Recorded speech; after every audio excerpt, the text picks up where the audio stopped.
Salam əziz izləyicilər, mən Fes Akademinin 2 mövzu təlimçisi Həşimova Fatimə. Bugün sizinlə növbəti sınavımızın müzakirəsini həyata keçiririk. Birinci suala nəzər yetirək. 60 litr oksigen ozonator cihazından keçdikdə 10 litr ozon alınır. Oksigen həcmcə neçə faizi ozona çevrilib? Deməli, oksigendən ozonun alınması reaksiyasını yazaq əvvəlcə. Və burada görürük ki,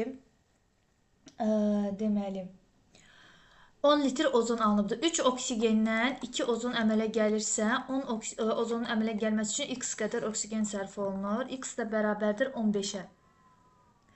Yəni 15 litr bizdə oksigen sərf olunub. 15 litr ozona çevrilmişdir və 60 başlanğıcdadır. 60-100%dirsə 15 neçə faizdir? Y faiz. Çünki orada neçə faizin çevrildiyini deyil.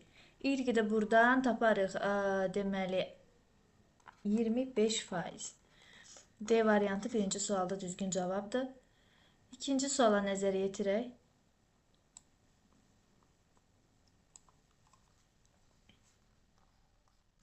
İkinci sualda reaksiya verib, reduksiya edicinin verdiyi elektronların ümumi sayı 3Na olarsa əmələ gələn reduksiya məhsulunun mol sayını müəyyən edin. Mislə nitrat turşunun reaksiyasından əmələ gəlir mis nitrat, NO qazı və su. Deməli, dəyişənləri yazaq. Müsbət 5-dən müsbət 2-yə. Deməli, mis 0-dan gəlir mis müsbət 2-yə, mənfi 2 elektron reduksiya edici. Və azot müsbət 5-dən gəlir azot müsbət 2-yə, müsbət 3 elektron oksidləşdirici. Bu da baş verir oksidləşmə prosesi, ikincidə isə reduksiya prosesi həyata keçirir. Deməli, 2-nin 3-ə və 3-ün 2-yə formada yazaq. Əmsalları yerinə qoyduqda 2 düşdü və 8 nitratın qarşısına düşür, 4 də suyun qarşısına. Deməli, burada nə istəyir bizdən? Reduksiya edici. Ümumiyyətlə, reduksiya edici bir dənə reduksiya edici atomu 2 elektron veribdir. Amma burada 3 dənə reduksiya edici var. Yəni, biri 2 dənə veribsə, 3-ü cəmi 6 elektron verib. 6 elektron verəndə reduksiya məhsulunun mol sayı nə qədər olur? Reduksiya məhsulu NO-dur. Reduksiya məhsulunun molu olur 2 mol. Bəs 3 elektron verəndə nə qədər olar? X qədər olar. X da buradan bərabərdir 1-ə. D variantı bir sualımıza düzgün cavabdır. Üçüncü suala nəzər yetirək. Üçüncü sualda etanol və etanol qarışığı natriumla təsir etdikdə 11,2 litr hidrogen qazı ayrılır. Qarışıqda spiritin kütlə payını hesablayın. Bilirik ki, etanol hidrogen ilə reaksiyaya daxil olmayacaqdır. Gəlin yazaq etanolun reaksiyası CH5OH-ın natriumla reaksiyasını yazırıq. Əmələ gəlsə 2H5O natrium, üstünə gəlir hidrogen. Yəni, burada reaksiya daxil olan bu olacaq. Və 50 qram etanol. Ümumiyyətlə, qarışıq 50 qramdır və bunun 2 molu spirtindən 2 mol spirtindən 1 mol qaz ayrılır. 1 mol qaz əmələ gəlir. Bizə verib 11,2 litr qaz, yəni ki 0,5 mol. 0,5 moldursa nə qədər spirt daxil olar? X qədər. X də bərabərdir 1, yəni 1 mol. 1 mol spirtin də emiri 46 qramdır. Deməli, 50-nin 46-sı spirtdir, 4-ü nədir? Etanaldır, aldehiddir. Omega spirti istəyirsə 46-nı bölərik 50-yə və vurarıq 100%-ə. Nəticədə onun kütlə payını taparıq. Bu da edir 92. 92 Y variantı 3-cü sualda düzgün cavabımız olacaq. Gəl növbəti suallara nəzər yetirək.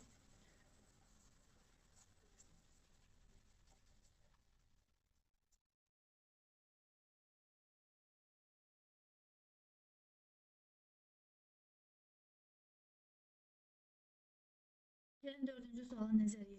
Deməli, maddə verilib, birləşmədə 4,8 qram maqnezium varsa, eni müəyyən edək. Maddənin nə qədərində 39,6 qramında 4,8 qram maqnezium var. Bəs emiri nə qədərdir maddənin? Yazarıq 2 vurulsun 14 en üstə gəl 45. Çünki mötərizənin içi elə eləyir də. Üstə gəlisi 24 qramdır. Yəni emirində isə görür ki, bir maqnezium atom var. Yəni 24 qram maqnezium edir buradan. Və buradan bu tənliyi həll etdikdə buradan deməli 28 n bərabərdir 84 alacağıq. N isə bərabərdir 3-ə. Burada n-in qiymətini istəyir. C variantı 3 düzgün cavabdır 4-də. Gəlin 5-ci suala nəzər yetirək. 5 mol su buxarı artıq miqdarda götürülmüş közəlmiş kömür ilə üzərindən keçilir. Reaksiya tam gedərsə neçə litr su qazı alınır? Karbon üzərinə su gəlirik, əmələ gəlir, dəm qazı və hidrogen. Aha, bunun 1 molundan nə qədər qaz qarışığı alınıbdı? 44,8 litr. Bəs 5 molundan nə qədər alınır? X qədər. Yəni X-i 44,8-ə vururuq, edir 224. 224 litr. B variantı sualımıza düzgün cavab.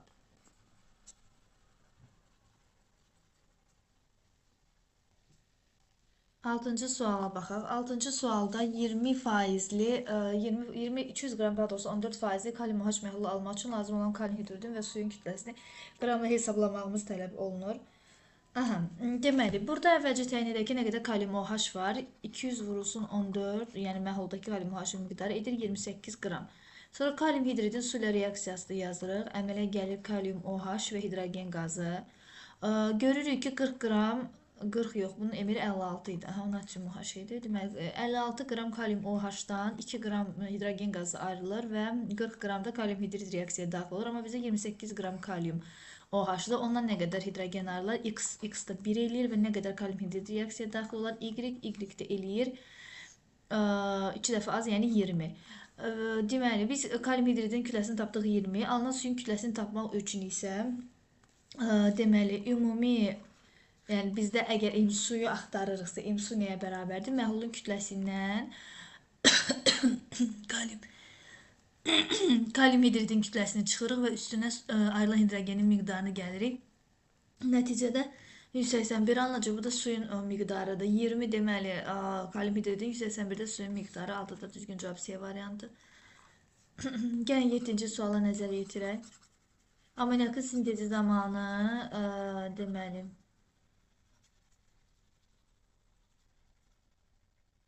7-ci suala baxaq. Amoniakın sintezi zamanı azot və hidrogenin qatlığı uyğun olaraq bu formadadırsa, kimyəvi reaksiyanın sürəti bu qədərdir, 0,2-dirsə, reaksiyanın sürət sabitini hesablayaq. Ümumiyyətlə, gəlin amoniakı üçün reaksiyanın kinetik tənliyi yazsaq və bərabərdir K vurulsun C üstü azot, vurulsun C hidrogen üstü 3. Reaksiyadan bu formada alarıq da.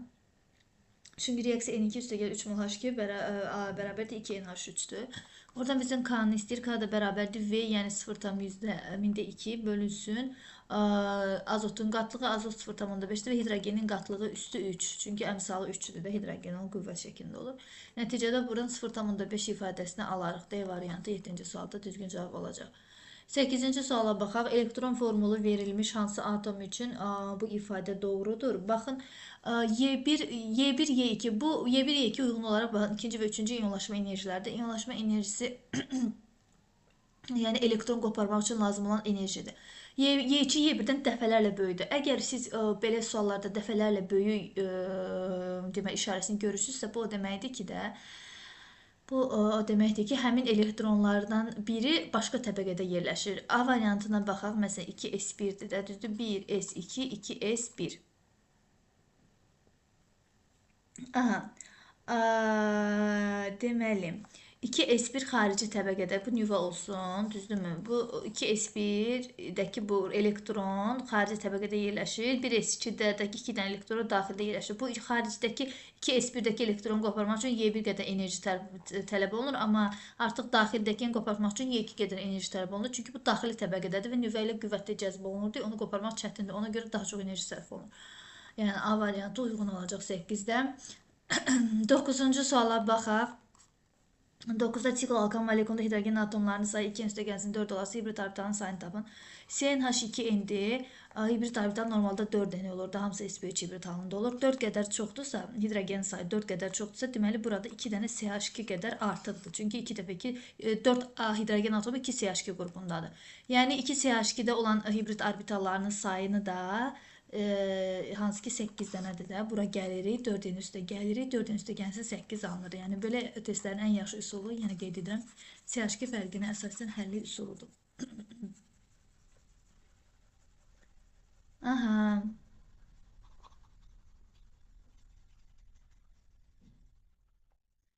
Sonra 10-cu sualda nə istəyir? 10-cu sualda HES qanununa aid sualdır. Reaksiyanın isti effektini müəyyən etməyimizi istəyir. Bunun üçün fikir verin, birinci reaksiyanı tərsinə çevirməliyik. Çünki y birincidə sağdadır, ikincidə soldadır. Birinci reaksiyanı tərsinə çevir və 2-yə vuraq. Çünki yuxarıda 2x var, aşağıda 4x var. İxtisar getməsi üçün eləməliyik də onu. Birbaşa eləyirəm. 6z üstə gəl 2y, alındı 4x və üstə gəlinsin 300 kilojoule. Yəni həm işarət əşdən 2-yə vurduq deyə 300 oldu da. Və 4x üstə gəl 3k, altdakı olduğu kimi qalır. 2y üstə gəlsin 6d, üstə gəlsin 300 kilojoule. İxtisar aparanda 4x-lar getdi, 2y-lər də getdi. Qaldı 6z üstə gəl 3k, 6d üstə gəlsin 600 və bu hamısı 3 ixtisar gedir. 2z üstə gəlsin k, alındı 2d üstə gəlsin 200. Yəni tənliyi 11-ci suala nəzər yetirək. 4 mol bertolli duzunun parçalanması zamanı neçə mol qaz ayrılar? Bertolli duzu parçalanan zaman kalium klorid və oksigen qazı ayrılır. 1 molun parçalanmasına 3 mol oksigen ayrılırsa, 2 molun parçalanmasına 3 mol oksigen ayrılırsa, 4 molundan isə 6 mol oksigen ayrılır. 12-ci sualdakı məsələyə baxaq. 124 qram natrium oksidi suda həll etdikdə 400 qram məhlul alınır. Alınan məhlulda həll olan maddənin kütlə payını hesablayın. Yəni natrium oksidin su ilə reaksiyasını yazıq əvvəlcə. Əmələ gəlsin natrium hidroksid. Və deməli 62 qramdır natrium oksidin mRNA. 62 qramdan 80 qram əmələ gəlirsə, qələvi 124 qramdan isə x qədər əmələ gəlir. X isə 160 edir. Və 400 məhlulda 160 qram qələvi var deməkdir. Omeqasını da hesablayıb bizə vursaq, eğer 40%. 12'də cevap 40% olacaq. 13'ə nəzər yetirək. 13'dən deməli 13-cü sualda XO2 biləşməsi yalnız qələvilərlə reaksiyaya daxil olur. X2O3 isə həm həm də Y2O3 isə həm turşu həm də ki qələvilərlə reaksiyaya daxil olur. Yəni biz buradan seçə bilər ki, Y2O3 amfoter oksiddir. Çünki həm qələvi ilə həm də turşu ilə reaksiyaya daxil olursa, deməli orada söhbət qələvidən gedir. Daha sonra başqa X ilə bağlı hansı ifadə var? X5 yalnız qələvilərlə reaksiya, XO2 yalnız qələvilərlə reaksiyaya daxil olub verilir. 13-cü sualda. Yəni o turşu oksididir deyə bilərik. Birinci ifadə də düzdür. Sonra X metaldır. X metaldır. Xeyr. Yəni 5'ə baxsaq Y dəqiq metaldır. X metal da ola bilər, qeyri-metal da. 13'də 1, 3, 5 olacaq. 14'də uyğunluğu müəyyən edin. Hidrolizin tipi 1, 2, 3 yazaq. Katiyona görə hidroliz A'dadır. A'da zəifsə çünki katiyondur. Sonra anyona görə hidroliz C'də və Y'dədir. Çünki onlar da zəif hissələr anyonlardır. B'də həm katiyona həm anyona görə hidroliz gedir. Çünki hər ikisi zəifdir. 15-ci sualda hansı maddə kristal qəfəsinin düyün dörtlərində molekullar yerləşir? Yodda və deməli buzda belədir. 2, 3, 16'da ekvivalentli metalın yanma istiliği 640 kilojoule'dur. Metalın 5 gramının yanması 80 kilojoule istilik ayrılırsa metalın nisbi atom kütlesini tapın. Metal oksigende yanında ekvivalentli metal oksidi əmələ gələcək. 640 metalın yanma istiliği 5 gramın yanında 80 kilojoule'dursa deməli metalın yanma istiliği 640 kilojoule deməkdir də. Çünki əmsalı 1'dirsə istiliği effekti 1'dir. 640 əsi x olacaq. Biz metalın nisbi atom kütləsini x görürük və oradan da x'ın 20 demək deyir ki, ekvivalentli metalın yanma istiliği 640 kilojoule'dur. Bu metalın 5 gramının yanması da 80 kilojoule. 5 gramdan 80 kilojoule olursa 640'dan ise x'dir. Bunun üçün də yaz x bərabərdir 640 vurulsun 5 bölünsün 80'ə. O da eləyir 40. Yəni 16 düzgün cavab 40 olacaq. 17-ci suala nəzər yetirək. Kristal hidratın 28,6 qramı qızdırdıqda kütləsi 18 qram azalırsa x-i müəyyən edin. Yəni kütlə azalması səbəbi nədir? Oradan suyun ayrılmasıdır. 17'də. 28,6'sından 18 qram azalırsa 106 üstə gəlinsin 18x-dan isə 18x qədər azalır. Bu tənlikdən isə x-in 10 olduğunu təyin edirik. 17 düzgün cavab 10'dur. 18'də baxaq 1 2 3 yazaq. Yox, 1 2 yazaq ki, görək hansı üslubdur da. Kristallaşdırma üsulu ilə 18'də nəyi ayıra bilərik? Şəkərlə su. Ayrıcı qıfla nəyi ayıra bilərik? Benzinlə suyu. Birində C, digərisi B variantı uyğundur. Sonra baxaq 19-cu suala. Eyni sayda molekulları olan X2, Y4 və X3, Y8. Eyni sayda molekullar, yəni nüləri bərabərdir. Deməkdir, hansı nə ilə fərqlənər? Nə ilə fərqlənər? Deməli, atom sayı bəli fərqli olacaq, mol sayı eyni olacaq, həcmi də eyni olacaq, amma kütlələri fərqli olacaq. 19-da cavab 1, 3-dür. 20'ye baxaq, uyğunluğu müəyyən edək, izomer sayılarına nəzər yetirsək, C3H8-də izomeri yoxdur, alkanlarda izomeri 4-dən başlayır, D yazıq. C4H10-da 2 dənə izomer var, B variantı. Deməli, C5H12-də isə 3 dənə izomer var, 3-də isə A variantı düzgün cavab olacaqdır. Bugün sizlə növbəti sınavımızın izahını həyata keçirdik. Növbəti sınavlarda görüşənədək hələlik.